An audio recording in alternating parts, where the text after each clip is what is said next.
I sort of get the feeling, I get the understanding why lots of startups fail, because when it does get hard, you give up. And it's not unless your heart is 100% into what you're doing, and that has to be aligned with your purpose and your values and absolutely everything that you're doing, that you have the desire and the grit and the will to keep going. Are you a solopreneur looking to 2 times your revenue to fund your lifestyle and give back? Well, this podcast is for you. We bring you inspirational guests sharing actionable tips to solve many of the struggles you face each and every day. And now over to your host, Paul Higgins. Hello to the Build, Live, Give podcast. If you're a first-time listener, welcome. And if you're a regular, thanks for your support. Love to get your feedback. Just email me at paul@buildlivegive.com. Our guest today is someone who left school at 15 and left home at 16. He has a Jamaican stepmom and he loves to sing and cook. And he does talk a little bit of Jamaican on the show today. He had a distinguished career in IT and Telcos and learnt how to run his own startup. And he learnt how hard it was to run his own startup, which he gives you rich experiences on the show today. He also talks about how now he matched his strengths and what he loves to do to be a modern day corporate Robin Hood. So why listen? First, how you surround yourself with people who lift you up, how to attract the right mentors. 2 is how to win over corporate gatekeepers to get meetings with C-suite leaders. And 3, what is working best in attracting leads on LinkedIn. So what I'll do now is hand you over to Carl Goff from Meet Magic. Welcome, Carl Goff from Meet Magic to the Build, Live, Give podcast. Welcome, Carl. Thanks for having me. Really good to be here.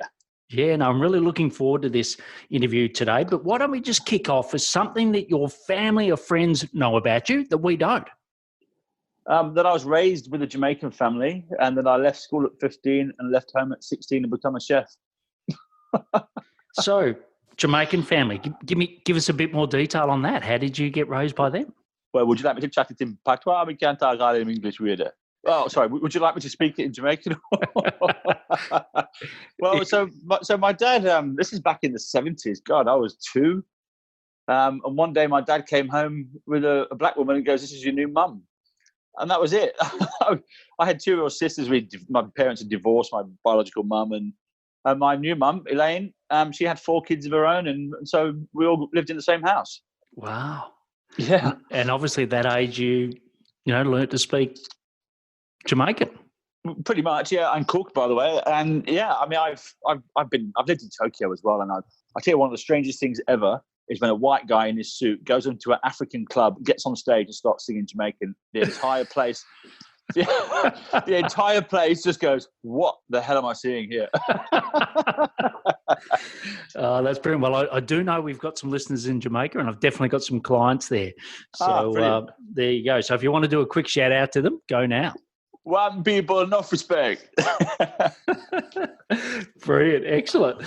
So, look, I know you've had a magnificent journey and career in IT, and, just tell us a little bit about that, and then we'll go through in the next section what you do today. But just tell us a little bit about your career and why you decided to go out on your own again. Sure. Well, I actually started life in the UK, as you know. I left home at 15, left home at 16, left school at 15, become a chef, and I hated that. But it gave me some good life skills. And then I left the UK when I was 25, went to New Zealand first and got here. And the very first experience I had of any type of selling was working for Optus Vision. Remember that big black cable that used to run through the streets? Well, Yes. we were knocking on doors, flogging that, and it was literally my introduction into Australia and into selling, because we were literally walking around all the different suburbs. In fact, it was Auburn, the suburb of Sydney, which is pretty notorious now. But back then, I got literally invited into every single one of these houses for food and coffee, and they were signing up Optus Vision left, right, and centre. So it was really the Lebanese community that really made me want to stay in Australia. So I left the UK. I left Australia then, went travelling around the world and got back in 98. And I think I started with a company called Macquarie Corporate back in 1998, which was the deregulation of the telecommunications industry. So that was really my first introduction into corporate telecommunications and IT. And then it just went from there. It went into the big Americans like MCI WorldCom, who of course went belly up. Mm-hmm. I worked with BT. Actually, I worked with Telstra. I worked with a company called Asia's Global Crossing, which was, of course, the guy went to prison. It's like all these telcos and IT companies have got dodgy execs. But then I went into work with a guy called Drew Kelton at Telstra Global, Telstra Global, I think they were called at the time. And then I went to BT, and I've done the rounds with all the big telcos basically. And I think my last corporate job was with a big vendor called Aruba, who, and one of my claims to fame is I put all the Wi-Fi into the Westfield shopping centres. So if you ever go into a Westfield and log onto the Wi-Fi, you can thank me. Brilliant. Well, I do that often. Not as often as my teenage daughter, but I do it often. And, I always ask people, when you finally took the jump from Aruba into your own business, was it easier or harder than you expected? Oh, in your mind, you say it's easy. In reality, it's way harder than anything you'll ever do in your life. And I sort of get the feeling, I get the understanding why lots of startups fail. Because when it does get hard, you give up.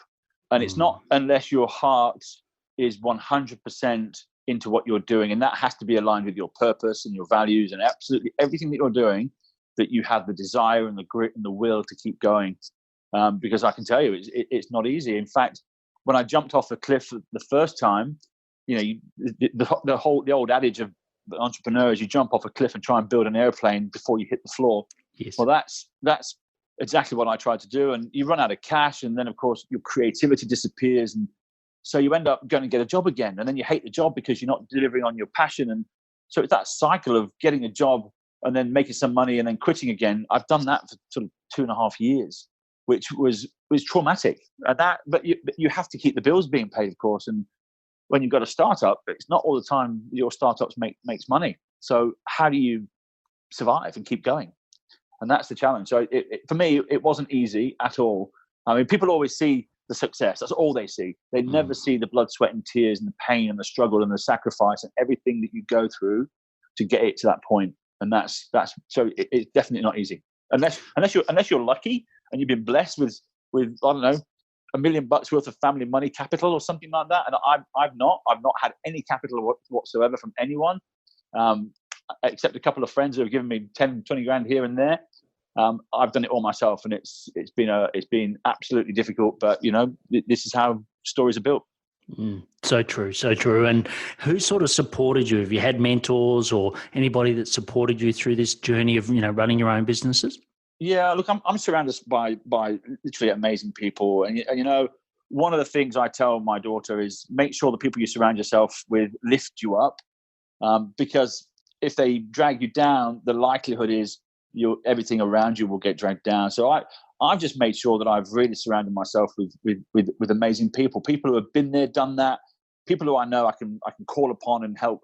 And so it's people like Jason Millett, who's the former CIO of Westpac New Zealand, an amazing friend and supporter of Meat Magic. Andrew Matazak, who's the current CIO and CTO of West Farmers Industrials, amazing supporter and amazing friend. People like Shane Barr, who was involved with the rag trade with the Trent Nathan brand. He's now got an amazing tech company called Transformed. People like him who just are constantly there if I need some guidance and some support.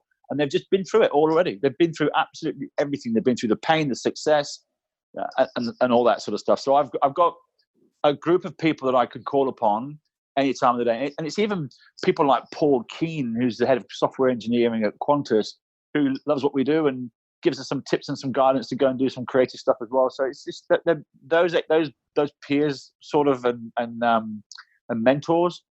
It's really the executives who have been taking the meetings with us. Yeah, that's great. And I'm going to get into, how you run the business at the moment, but just on that, how do you go about getting those fantastic mentors? Just any tips you can give people listening now on how to get the quality of mentors that you've been able to get? Well, you've got to be clear on what you want to do and where you want to go. And if you don't, then it's no point. It's a bit like, those big ships that come into Sydney Harbour. If they didn't have a direction of where they were going and they just cast off without any guidance system from the dock, they probably just crash into the wall and sink. So you have to have that that direction or that end goal where you want to go. So I always talk about that really with these guys, and they help me fill in the gaps. So that's, it could be if I want to go and talk to some executives in a particular vertical industry, I'll reach out to them and be bold, because you have to be bold. You can't be timid. You have to be clear on what you want to do and what you want to get out of that meeting. And it needs to be short and sharp. So I think a lot of the execs just don't have time. So you can't expect an hour. You need to go and say 10, even 5 minutes is enough to just go and sit down and have a quick chat. Yeah, brilliant. Well, the next section is the build section. And when someone comes up to you and says, hey, Carl, what do you do? How do you best answer that? Well, I'm a corporate Robinhood. I take money off corporates and give it to charity. That's typically, and I'm from Nottingham, by the way. That's my hometown, so I'm perfectly okay to say that. And everybody that talks to me says, "Oh, you like Robinhood?" Well, sort of, because that's exactly what we do. We're talking to the technology vendors like Dell, and there's all the big ones from Silicon Valley, like or blockchain and AI type companies. I don't want to mention names at the moment, but they want to come over to Australia and have conversations with their target market. Well, how do you do that if you don't have any connections? So they reach out to me and they say, hey, Carl, we know you've got some connections in this particular industry. Can you help us out? And so they'll come and we'll go and open some doors for them. Right. And how does the charity component come into it? So what we do is, Meet Magic was formed because I basically had a conversation with 4 or 5 different marketing executives inside the technology vendors. And I was asking them about what they were doing with their marketing money and their dollars. Because often as a sales guy, you get these leads, and these leads are typically marketing qualified leads, not sales qualified leads. And so they might have, a banked score or something that's meant to be qualified against it. But often when it gets into the sales guy's hand, he'd look at it and say, well, that's a tire kicker. I'm not going to bother wasting my time and throw it in the bin. Well, the actual cost of that lead getting to the sales guy was about $2,500 to $3,000. So I thought to myself, well, if we can make it easier, charge $1,000 just for connecting, then surely there's got to be a commercial proposition to be had there. So what I do is when I reach out to the executives and connect them with the vendor, we say to them, look, it's half an hour coffee, 45 minutes coffee, sit down, have a conversation, an exploratory conversation, and we will donate half of that meeting fee to a charity of your choice. So the executive gets to nominate the charity. He sits there. It could be his favorite dog charity. It could be. I'll give you a classic example. There was a CIO of Kathmandu, the retailer. I think his name is Yolan. After the meeting, he nominated the Himalayan Foundation as a charity. Kathmandu, Himalaya sort of resonates. Yes. And so I asked him about the charity. So I called the charity and I said, "What's this $500 going to do as an impact?" And she said to me, well, it's going to pay for 5 girls to go to school for the entire year, and it's going to pay for their books and their uniform. And I just got goosebumps thinking, how good is this, that an exec gets to sit down, have a coffee with someone that can add value to his business because he's coming in with a new technology and helping him understand what's going on in that space. And there's halfway around the world, there's 3 girls that are going to benefit from that by going to school. And that for me was like one of the first meetings that we ever did. And it just stuck with me so much. And since then, we've gone on and we've done hundreds of meetings now, and we've got an amazing campaign coming up with the Starlight Children's Foundation, which I can talk about. But it's the executive that gets to nominate the charity, and we basically give away half of the meeting fee. Brilliant. And I know, I suppose in a way it's a marketplace. What's been harder, the demand or the supply side, building that up? It's a good question. I mean, as you know, execs are busy, and getting hold of them is sometimes really hard. So PAs and EAs are sort of a life source for us as well, because they often are the keys to the castle. It's really strange. I mean, I know we've just signed a new contract today for 25 meetings, for example, with a big global American company with 4 letters in its name, and it's easier to get the vendors on side than it is to get the executives on side, because sometimes the executives say things like, do I have to go through policy with this? So we had a case recently where one of our executives who loves what we do, I shouldn't mention names, but he works for a company that's in the top ASX top 50, and he's a CTO, and he's taken probably 4 or 5 meetings with us already, and he loves it so much that he emailed one of his peers, who's a CIO and also a top ASX 50, And he came back and goes, wow, what a fantastic idea. I'd love to do it. And he got his PA to send it off to policy. And then policy turned around and said, we've actually got our charities that we support already. So there's a communication gap there that maybe we as a company need to go and talk to the policy people to say, look, this is not about anything else other than the exec having a coffee and raising some money for a particular charity. So sometimes I think it swings and roundabouts, to be honest. Paul, sometimes it's easier to get the execs on the side. I've had execs go yes straight away, and I've had execs say no straight away. And can I just say, the Queenslanders are the hardest in the country. There is something about Queensland. I don't know what it is, but I'm putting it out there. They're miserable and mean. And I don't know why it is that they are so difficult to get a yes out of them. It's not funny. The Victorians are the easiest. The New South Welsh, they're in between. And I've just noticed this all along. Victorians always go, wow, great idea. I mean, well, there's a challenge. If you're a CEO or a CTO listening in Queensland, let's contact Carl and prove Carl wrong on this one.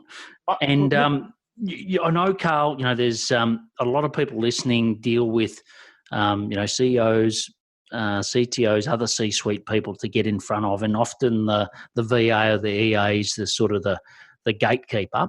What suggestions have you got around getting that gatekeeper on side? Oh, look, I mean, you're dealing with people here, right? I think you're dealing with the brain as well, and neuroscience and all sorts of stuff. I think if you go in there, start talking about product, you're missing the point completely. And I think, EAs don't want to hear that you want to go in there and pitch products. It needs to be about adding value.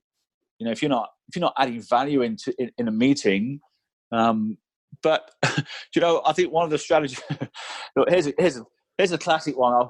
I'll share it with you. Right. So when you call the EA, okay, this is a tip. You're all going to love this. When you call the EA, you dial her number, you put your phone on, and then just as she picks up the phone, you start shouting at somebody, and you say something like, "Just tell him to pick up the bloody phone." Hello, yes, Mary, is that you? That sparks this thing in the brain of the EA that goes, "Oh, this guy's important. I'm going to listen." And all of a sudden, you've got a window of 5 seconds to actually talk about what you want to do, and that for me works quite well. And look, it's just one of those tips that it's a psychology thing, and I think the brain is the neuroscience and how this all works, especially with sales. I mean, you know as well as I do. If you walk into a meeting with a C-level and you open up your laptop, he's going to relegate you and kick you out of the room, or she is. You need to be talking and building a personal relationship. So there's no skill to get in front of the execs. It's literally there's no one thing that works all the time.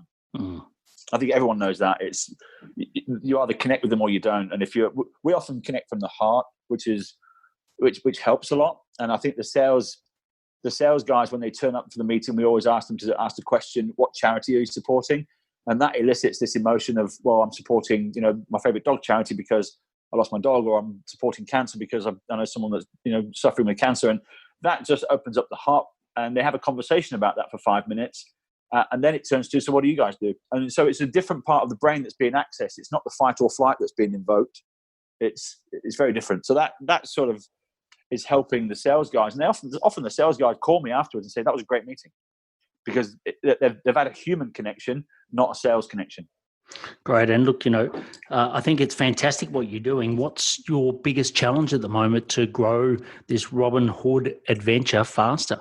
Capital, right? It's all money. It's all about money. I mean, you can't go to venture capital guys and ask them for some money because they say, well, have you got 2 years worth of traction? Can you show me $2 million worth of revenue and all that sort of stuff? And that's always difficult when you're a startup because not every startup's got $2 million worth of revenue run rate. Mm-hmm. So that's difficult. To go to mum and dad's, and I've not gone to the high net worth and asked them for money yet. So I've been bootstrapping this thing and getting it off the ground. So capital is always a big one, and because that means you can put the team in place, you can put all the systems and structures that you need to refine, and you can be creative. Because I've got this amazing amount of creative juice inside me. And sometimes when you're under pressure because you cash flow, because every small business has cash flow issues, then you lose your creativity, and that's a challenge. So I think capital is always the big one. And we've got an amazing campaign coming up with the Starlight Children Foundation that's just going to rocket this thing and put it on the map. And, we've got some amazing. We've just come out of a meeting this afternoon, both of us, with one of the largest taxi firms in the world, and we've got some amazing supporters who are going to get involved in this, because every meeting that we're doing, we're basically creating. Do you know how Movember and CEO Sleep Out have their annual event? Yes. We're creating one for Starlight called Meetings for Good. And each meeting, instead of me giving 50% away, we're going to give 70% of the meeting fee away. So every meeting that costs $1,000, $700 of that will go to Starlight. And $700 will basically power the happiness for 18 sick kids in hospital. So we're hoping to do 1,000 meetings over the course of November. In between that, we're going and obviously getting some supporters on board. We've got, I don't want to mention them yet, but I want it to be a bit of a surprise, but we've got some pretty big supporters on board already. And we're looking for a couple of vendors to come on board as well as sort of cornerstone partners. But this is going to become the Starlight's, annual event that every year all these execs get together, they take a meeting, they go and have a coffee, they sit down, and they just use their title to raise some money. And hopefully, in a couple of years' time, it's producing millions of dollars a year for them. Yeah, brilliant. And for you, we talked about getting through the gatekeepers, but how are you attracting, if it is out of working capital at the moment, out of your own cash flow, how do you best attract leads into your business? Well, if anyone's seen me on LinkedIn, I'm pretty noisy. LinkedIn has been kind of useful. I turn up to. I know the vendor community quite well. So, if I walk into a vendor, I think I've got 100% hit rate at the moment, where everyone that I've walked into wants to do business. So that sort of supply side is not a problem. It's actually it would be a problem if I closed everyone that I walked into, and because you need to have the back end to support it or to start with. So I'm sort of holding off and just delivering a good service first, and then scaling it afterwards once you've refined everything, rather than taking on all the new vendors all at once and then not being able to support them and delivering a poor service. I'm taking selected vendors on board that come on board and get a great service. And we've just had, for example, one of our vendor community just told me last week that they've signed, a couple of weeks ago, that they signed a 7-figure contract off the back of one of our meetings. So they're a cybersecurity company, and they signed over $1 million worth of revenue off the meeting 3 months after we connected them, which is quite amazing. And I know inside that same organization, there's 4 more opportunities for this particular company. Let's put it into the $4 to $5 million worth of revenue mark. So we know that business is being done, which is great, and it only takes 1 or 2 of those to spread around the marketplace before other companies start coming into you. So a lot of inbound. LinkedIn, I do a bit of noise on there. I get quite a few people emailing me saying they want to have some meetings off the back of that as well. Great. And just some tips on inbound. So obviously, I'm assuming you're doing that through posts. What are the things that have worked really well for you recently on posting on LinkedIn? Look, I think value clearly, and keep it under a minute. I mean, if videos, people are really time poor now. I think videos where it at. If you haven't got a video strategy sorted out, there are so many great people on LinkedIn. I can name Christian, who's got an amazing strategy. If you want to go and do a video course on strategy, on how to use video, there's a guy called Christian. I'll get his details so you can put it in the post as well. I've done his course, and it is absolutely standout from what I've seen, the best I've ever seen. The structure and everything else. Or if you want to just get into video and you're starting out, go and talk to String Newen. String's amazing on what she does. I think she's Melbourne based also, but she is just categorically, hands down, the best. She helped me get started on understanding how to create a presence online, how to do all that, how to speak from the heart basically on video. So I think they're my 2 tips: Christian and String. Great. And just on that, do you only do video, or do you do other formats as well on LinkedIn, or is it just video?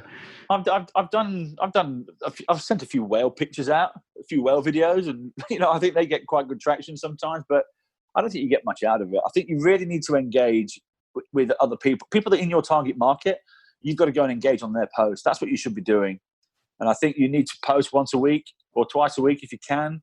I know some people post once a day, twice a day, and even if you're not doing video content, you can write something, some form of wisdom that you have, and post that out there.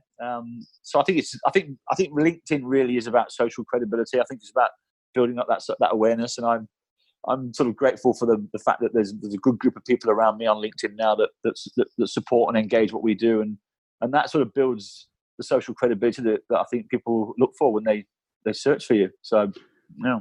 Excellent. Well, that's a brilliant intro into what I'm going to speak about now. So before we go into the live section, I'd like to give you the secrets behind the top 1% of LinkedIn users are doing. So Carl's already given some great tips there, but we've got some more that are similar to Carl's, but also some additional ones. So all you've got to do is go to BLG, so blgdownload.com.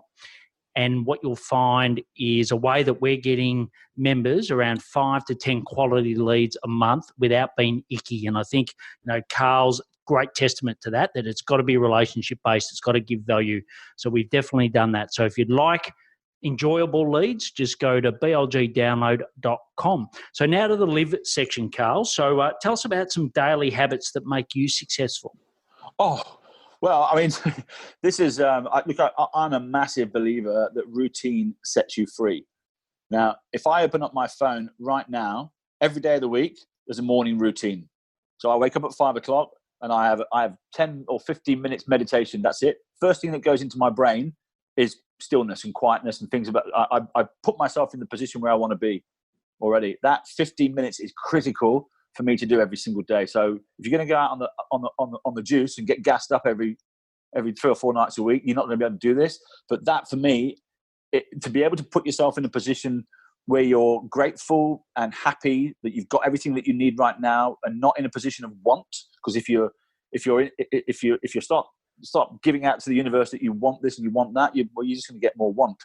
So it's that feeling of being there already and living that. So that I put myself in that position every morning at 5 o'clock. And then, I work out every day. I go for a 20-minute hike on the machine in the gym. And I do an ab set. So I'm pretty ripped for a 49-year-old, actually. I do an ab set 4 or 5 times a week as well, just to keep my core strong. So that level of routine for me. So the morning piece and the workout piece really is the start of every single day for me, and that just gives me the mindset to be able to go on and do what I need to do. Great. And, I can hear how passionate you are about what you do, but what does that lead to work hours? Like, how many work hours do you work on a given week? I don't work. No, honestly, I mean, this is the thing. So Meat Magic for me is not a job. This is I was put on this planet to do this. So the way Meat Magic was found was because I'd sat down and I wrote 5 things that I'm really good at and 5 things that I really love. And the 5 things that I was really good at was talking, connecting people, and opening doors. I think was one of them as well. For some reason, some of my friends like Brian and other guys who are around town, they classified me as the best door opener in town. I don't know where that came from, but I lived into it and moved into that. And so then the things that I really love was helping charities and helping kids and making the world a better place. So I've combined my skills with what I really love to do. And so when you talk about hours working, I don't have that. It's not. I don't wake up on Monday morning and go, I'm going to go to the office now and start at 9 and finish at 5 and come home. I just do stuff all throughout the day. I've had 3 meetings today, a podcast, and I've got a dinner on tonight. And it's not work. I don't feel like I'm doing a job, which is what it should be. I think that when you find your purpose, when you fall into that, what you truly love, when your heart and your head and your hands are aligned, you're not working. Beautifully said. Beautifully said. Okay, well, the next section, and I know we've covered a lot of this already, but it's the give section. So just tell us a little bit more about the Starlight Foundation. I know you said a bit, and obviously that's off the back of the partnership with your business, which is Meat Magic. But just talk a little bit about what people can do to support both of those more.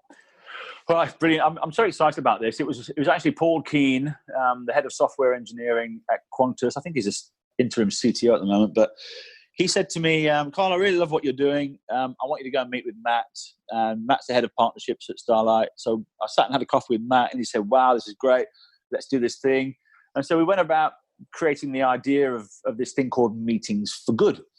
And Meetings for Good is basically going to be a whole month of meetings in November, where an executive can pledge his time, and we'll match that time with a vendor, and the conversations will happen, and that conversation will power the happiness for some sick kids in hospital. So at the moment, we're in the process of building everything. So we're putting the websites together, the branding together, all the copy and everything for the website. So once the website's up and running, then anyone that's an executive, we're probably going to be targeting the top execs in the country where vendors want to go and meet with, basically. So probably call it the ASX Top 200. If you're an ASX Top 200 exec, or if you're one of the top startups, the Canvas of the world, or the Atlassians of the world that want to get involved and pledge their time, I'm sure there's some sales guys and salespeople that want to come and have a conversation with you. So the idea is we have all these execs reach out to the Meetings for Good website, and they can pledge their hour of time there, and then Meet Magic will match them.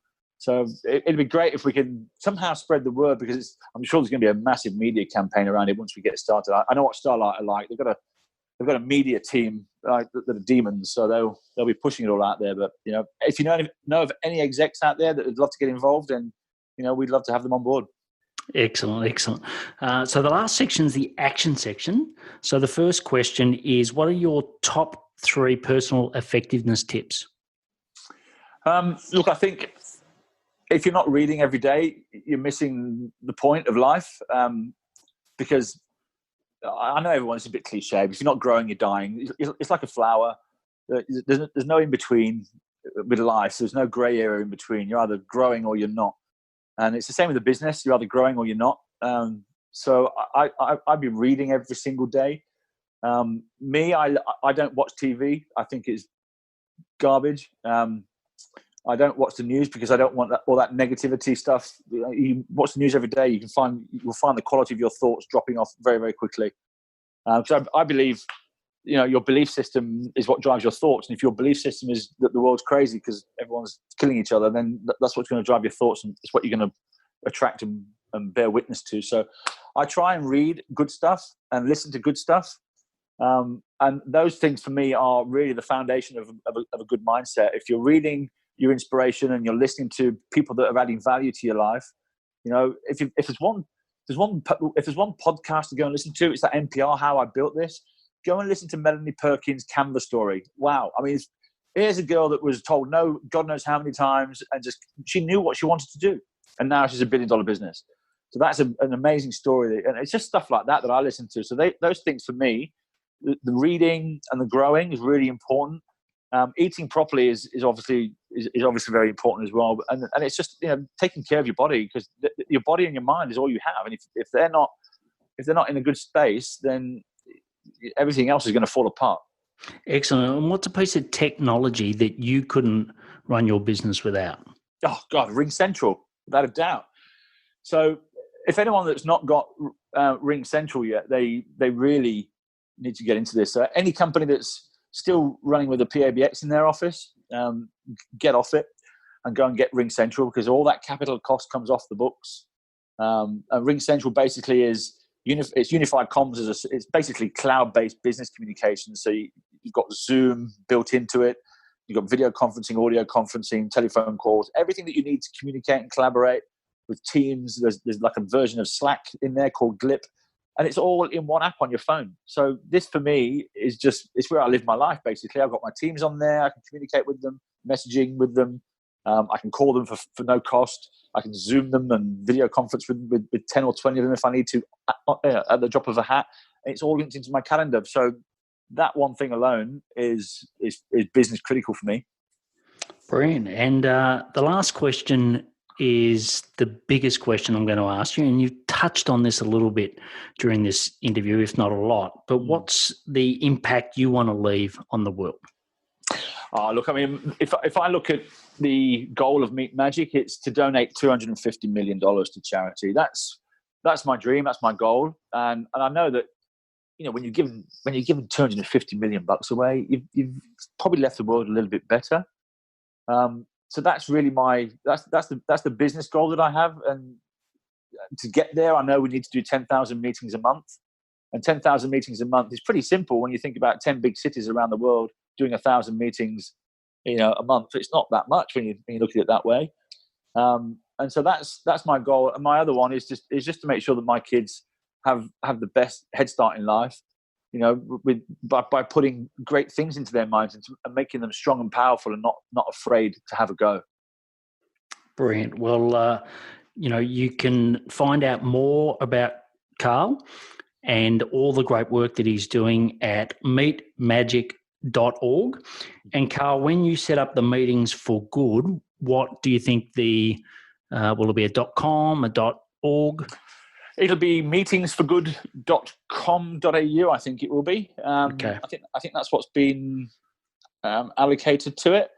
It's very exciting. I look at this as we do this here, and then we copy it in the UK with Starlight, copy it in the US and America with Starlight, and all of a sudden I'm on the way to 1,000 meetings a month in 3 cities, and that for me is the exciting part about this Starlight campaign. It's not just the fact that we're helping Australians to make use of their time, where we've got the potential here to help hundreds of thousands of executives all around the world to do some good at the same time.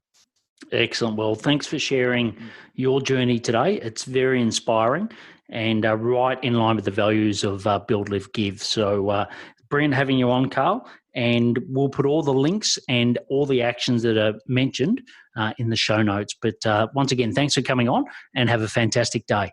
Beautiful. You too. Thanks very much. Thanks, Carl. Bye. Take care.